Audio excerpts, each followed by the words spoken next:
demonstration. Now, during the demonstration, we do ask that at all times you stay right here on the steps. This is for your safety.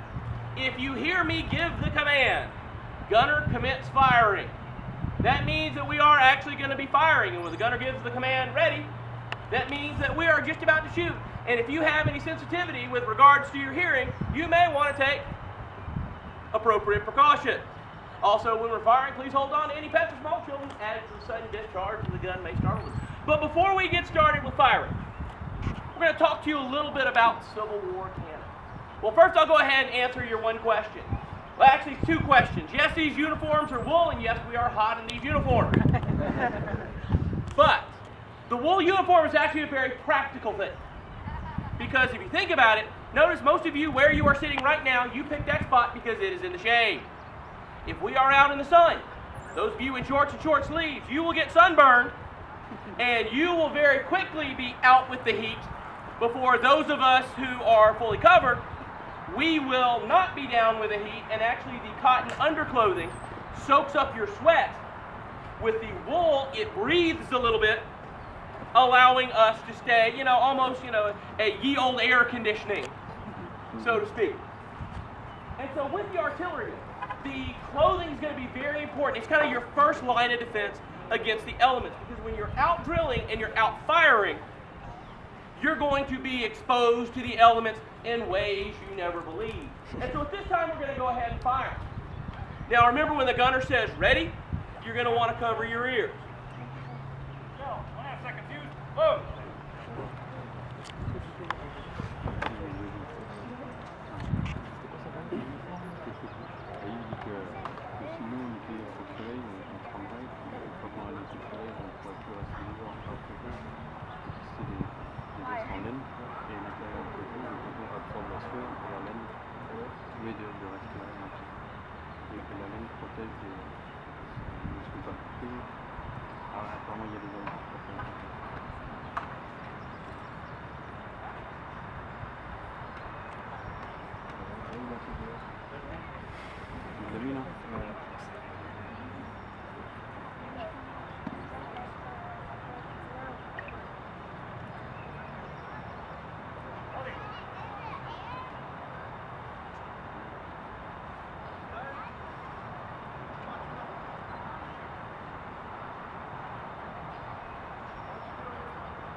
That was actually a half charge.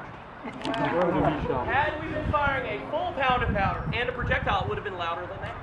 And the battle here at Kennesaw Mountain could be heard as far away as Atlanta as a rumble in the background. Because the Union Army, because we are dressed as soldiers of the United States Army today, had with them 254 cannons. During the bombardment here, one Confederate, he said, hell had broke loose in Georgia, sure enough. But with this gun, and the stuff you see out here, what we have is called a gun detachment. We have our cannon, which is a 3-inch order slide. We have our limber, which is our ammunition chest. It holds 50 rounds of ammunition. We have an additional limber right here, and then we have a caisson, which has 2 more ammunition chests, a spare wheel, and extra stuff for firing the gun. Just to move what you see out here, it's going to take 6 horses to pull the limber and gun combined, and 6 more horses to pull the caisson and limber combined. Now, in line of battle, we don't want the horses out here. Because if something happens to the horses, well, it's just like if you walked out there right now and shot the engine of your car. Sure, you can push it, but how far are you going to go and how quickly are you going to get there? And so the horses and the caissons, hopefully they're not going to be directly in line of battle. Now, when you read about Civil War cannons, the most common term you will read is a battery. A battery of cannons did this, a battery of cannons did that. In the Union Army, a battery of cannons is 6 cannons commanded by a captain. In the Confederate Army, it's 4 batteries commanded by a captain. Now, where we are right now, there were no cannons. Because in June of 1864, this was a terrible place to be, because you would be smack dab between the lines. The Union Army was just across what is now Old Highway 41. The Confederate Army was just a little ways, their outer positions were a little ways up Kennesaw Mountain. So the cannons we have here, they're here just for display purposes. Pardon me. And These guns that you see here, we just place them out here because they look nice. A good example. Once you tour the battlefield, though, the cannons that you see once you leave the visitor center area, those cannons are placed in original positions to the Civil War. This is why we ask you not to climb on the earthworks and things like that, because those things are originals. They were either dug by soldiers or slaves, so they are very fragile in nature. Now, as you tour the battlefield, though, you're going to see two different kinds of cannons. You're going to see, well, we got them right here. You're going to see green cannons, and you're going to see black cannons. Now, the green guns, they're green because they're bronze, and when the bronze sits outside, it gets that patina on it. If you look inside the bronze guns, not all, but the vast majority of them are smooth all the way back. That's called a smooth bore cannon. The smooth bore cannon is an older type of cannon, and it fires your typical round cannonball. If you have ever seen the movie The Patriot with Mel Gibson, you have seen how you shoot this cannonball. You skip it along the ground into the enemy. It crashes into the enemy's battle line, hits two or three of their soldiers, completely ruining their day. And this is great for knocking stuff down, but when you think about it, firing this weapon into a line of men to only kill or wound two or three of them, terribly inefficient. This is war. The whole point is to kill or wound more of them than they do of you. And so military developers, they understood this is great for knocking stuff down, firing up against the wheels of cannons or against fortifications. But it's not very good up against soldiers. So they needed a better cannonball. And this is well before the Civil War. They developed this right here. This is called a shell. It is literally a hollow cannonball. It's full of gunpowder with a fuse here in the nose. The powder bag attaches to the back of it. When the powder bag ignites, flame wraps around this cannonball, it lights this fuse. The idea is to time it to where it bursts at about head height in front of the enemy. So now with an exploding cannonball, we can easily get 4 or 5 pieces out of one exploding cannonball. We have now increased our ability to harm our fellow man. Well, that worked wonders. And so it wasn't very long before they said, okay, the exploding cannonball is the way to go. How do we make it better? And in the late 1700s, an Englishman by the name of Henry Shrapnel came up with a new kind of cannonball. The British called it the shrapnel shot. We Americans, we called it K-shot. It's a thinner cannonball. In it, it's packed full of small iron or lead balls and just enough of a charge to burst it. So now when this thing bursts, not only do you have the outside of the projectile, you also have that shrapnel flying through the air, so you easily could kill or wound upwards of 10, 11, 12 of the enemy with one exploding cannonball. And for the longest time, the smooth bore gun firing your solid shot, shell and case shot was the king of the battlefield. Incidentally, the Army still today calls the artillery the king of battle. But as we begin to approach the American Civil War, times are changing. We're getting new, more advanced weaponry. We're going through a thing called the Industrial Revolution. And our guns are getting more modern, and that's the black guns. The black guns are black because we paint them. They're made out of iron. And if you look at all of those guns, without fail, they're not smooth all the way back. They have a series of grooves in them called rifling. Now the rifle guns, they don't fire a round cannonball. They fire a pointy one.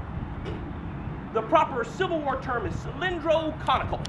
That's just a fancy 19th century way of saying pointy.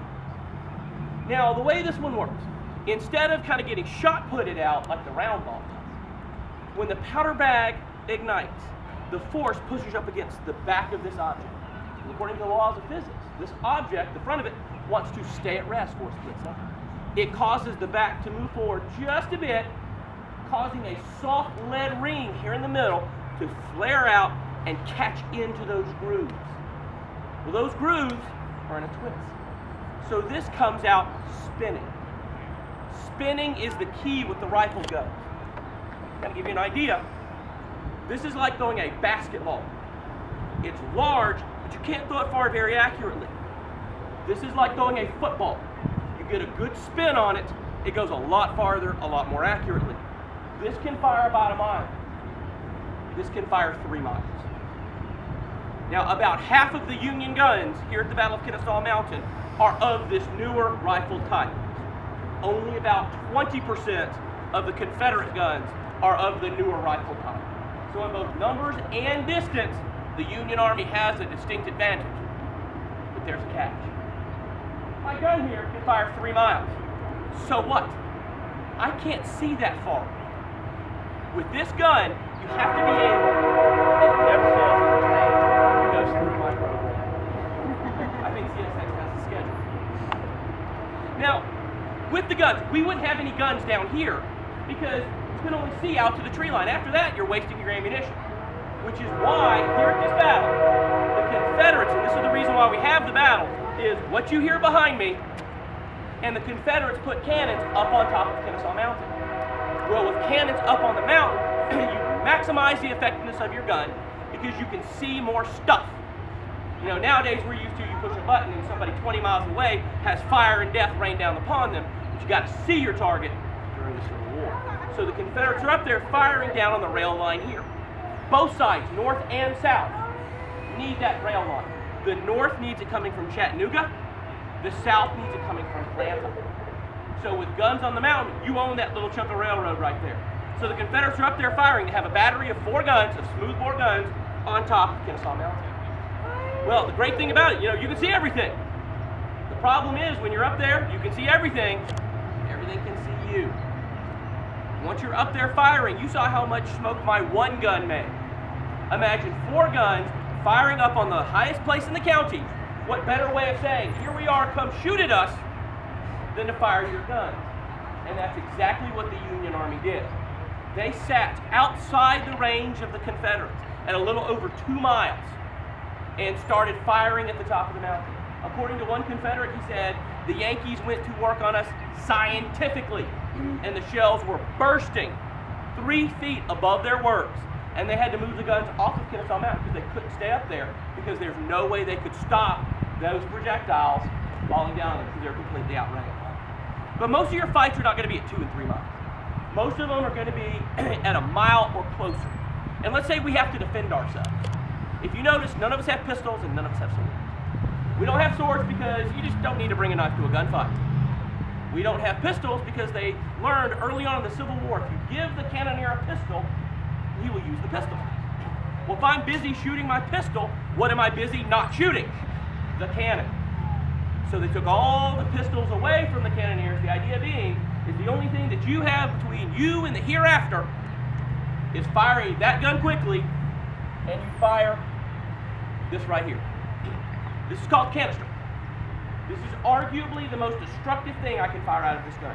It is a tin can packed full of iron balls. It is effectively a shotgun shell for the cannon. It is devastating to the enemy as the soldiers march up shoulder to shoulder in those battle lines. But this is only good out to about 200 yards. If you read of a battery firing canister, they are getting desperate. The enemy is close, and you weren't given a lot of these. The idea is if you're shooting this, it's time to leave. Fire a couple into the face of the enemy and get off the battlefield. That way you're not losing horses and you're not losing cannoneers. Because without your cannoneers, you are not going to be able to fire this gun. Now, the cannon is what we call a crew-served piece. It takes a well-trained, this is north or south, a well-trained group of soldiers who act as a team to load and fire this gun properly. Now, each soldier knows the job of everybody else. That way, in case there are casualties, we can stay in the fight. Now, since we are a military organization, we got to have somebody in charge. The person who's in charge of this, he's called the gunner. His job is to ensure the safe loading and firing of the gun, and he's going to be the cannoneer who aims the cannon. Directly under him, each cannoneer has a number with a corresponding job. First at the right front, we have number 1. Now, number 1 there, he has a stick in his hand. The top end of that stick is covered with sheepskin. It's got wool on it. The bottom end of that stick has a rammer mallet on it. So the top is called a sponge. The bottom is called the rammer, so we call that stick a sponge rammer. On the command load, number one's going to take the sponge, dip it into a water bucket that's there by the gun. He's going to insert the sponge into the cannon and spin it around a couple times. He does this to dampen down the sparks left over from the last time he fired. That way when he goes to ram, he doesn't push a bag of gunpowder on top of the spark. That will be really, really bad. He'll first ram the powder bag, and then he'll ram the projectile. So it takes 2 rams to load this gun. Across from number 1, we have number 2. Now, number 2